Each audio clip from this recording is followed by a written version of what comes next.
the rest to go. Oh, funny, funny identity. Oh, funny, funny identity. Oh, funny, funny identity. Oh, funny, funny identity.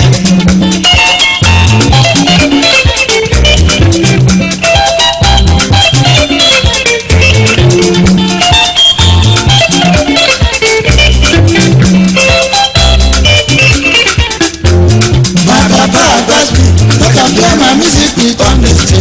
Mama advised me, make I respect all my signals.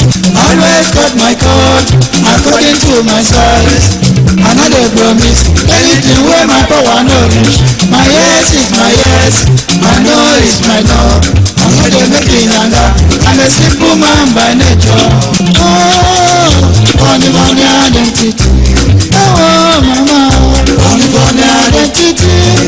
Oh, funny, funny identity. Oh, funny, funny identity.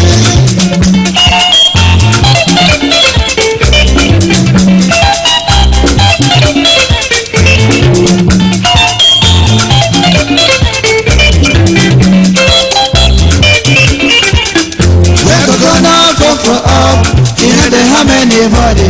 Coconut get water, nobody knows from where he enter. If you do good to me, I go thank you for your favor.